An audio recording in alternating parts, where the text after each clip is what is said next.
മന്ത്രിമാരെന്ന് പറയുന്നത് വെറും മൈഗുണാപ്പന്മാരെന്ന് ധരിച്ചിരിക്കുന്ന ആ എംബോയ്ക്ക് പോലീസ് കമ്മീഷണർ തൊപ്പി ഇന്ന് തന്നെ ഊരി മാറ്റിയിരിക്കണം.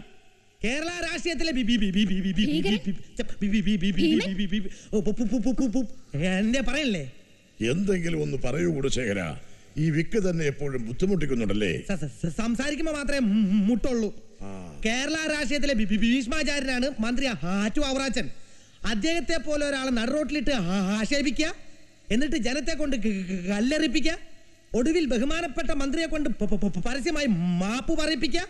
കേവലം ഒരു പോലീസ് കമ്മീഷണർ ഇത്ര ധിക്കാരമായി പെരുമാറുന്നത് തടയാൻ കഴിഞ്ഞില്ലെങ്കിൽ നമുക്ക് ഈ മൈന്ദ്രകുപ്പായം കൂടെ ഊരി വെച്ച് ഈ സെക്രട്ടേറിയറ്റിൽ നമുക്ക് ബാർബർ ഷാപ്പ് പണി നടത്താൻ എന്റെ അഭിപ്രായം.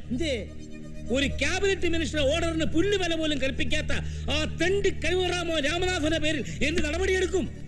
DGP ഇതേക്കുറിച്ച് അന്വേഷണം നടത്തി 2 ദിവസത്തിനുള്ളിൽ എനിക്ക് റിപ്പോർട്ട് തരണം സർ. അതങ്ങ് പള്ളി പോയി പറഞ്ഞാ മതി. 24 മണിക്കൂറിനകം ആ കമ്മീഷണറെ പുറത്താക്കണം.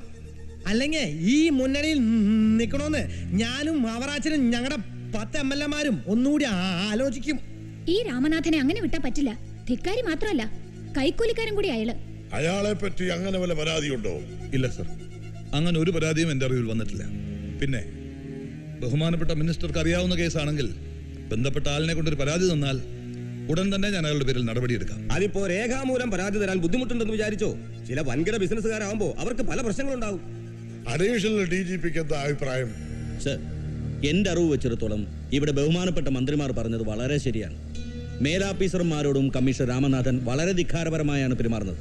അയാളെ ഡിപ്പാർട്ട്മെന്റിൽ അറിയപ്പെടുന്നത് തന്നെ രാക്ഷസനെന്നും കായംകുളം കൊച്ചുണ്ണിന്നും.